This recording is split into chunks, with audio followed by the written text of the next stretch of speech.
কতটা ক্রিস্পি তাই না, তাও আবার ব্রেড ক্রাম্ব ছাড়াই। তো আজকের রেসিপি হচ্ছে হাঁসের ডিমের ডেভিল। তো এখানে আমি পেঁয়াজ কুচি, আদা কুচি, রসুন কুচি আর লঙ্কা কুচিয়ে রেখেছি। আজকের যে কোটিংটা হবে তা হবে মুড়ি দিয়ে। বাড়িতে যদি ব্রেড ক্রাম্ব থেকে না থাকে তাহলে এরকম মুড়ি গুঁড়িয়ে নিতে পারো।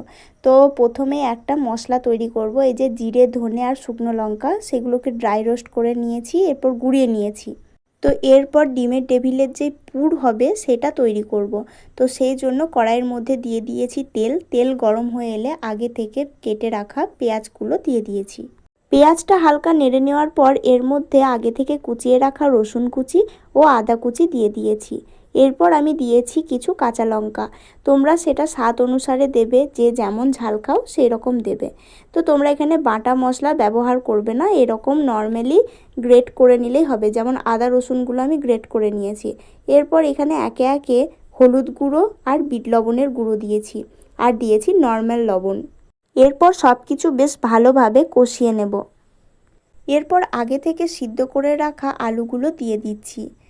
আলুগুলো হাতের সাহায্যে একটু ভেঙে ভেঙে নেবে, আর দিয়ে দেবো অল্প পরিমাণে চিনি। তোমরা এটা দিতেও পারো, না দিতেও পারো, কিন্তু চিনি দিলে এর স্বাদ কিন্তু খুব ভালো হয়। এরপর আগে যেই মশলাটা তৈরি করে রেখেছিলাম সেই মশলাটা এর মধ্যে দিয়ে দেব। এই হাঁসের ডিমের ডেভিল কে কে খেতে ভালোবাসো আমাকে কিন্তু অবশ্যই কমেন্টে জানিও। আমার এসব তেলে ভাজা জিনিস খেতে কিন্তু খুব ভালো লাগে। তো আলুর পুর কিন্তু একদম রেডি। এরপর ডিম কেটে নেওয়ার পালা। তো আমি একটা ডিমকে কিন্তু 4 ভাগ করব। বুঝতেই পারছো আমাদের বাড়িতে আছি 6 জন আমরা, তো সবাই মিলে মিলেমিশে তো খেতে হবে। তো সেই জন্য আমরা একটা ডিমকে 4 পিস করেছি।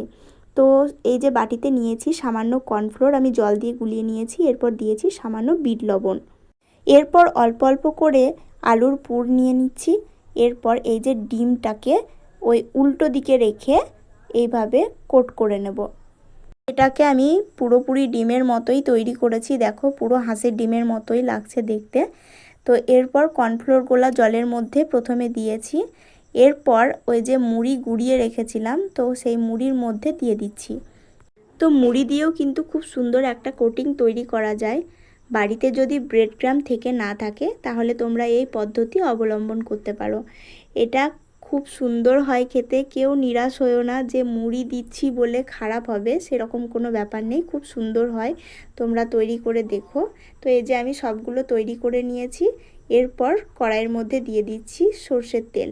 সর্ষের তেলটা ভালোভাবে গরম করতে হবে।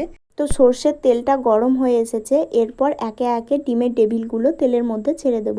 এখানে গ্যাসের ফ্লেমটা কিন্তু হাই রাখবে, কারণ যেহেতু আগে থেকেই সিদ্ধ হয়ে আছে, যেহেতু আলুর পুরটা আগে থেকে সিদ্ধ করে ভেজে নেওয়া আছে, তো সেহেতু সিদ্ধ হতে হবে এরকম কোনো ব্যাপার নেই। ডিমের ডেভিল একদম রেডি, দেখো লাল লাল কালার চলে এসেছে। এরকম সন্ধেবেলায় যদি একটা ডিমের ডেভিল হয় তাহলে তো পেট আর মন দুটোই ভরে যাবে। তো আজ এতটাই। ভিডিওটা কেমন লাগলো অবশ্যই জানাবেন। টাটা।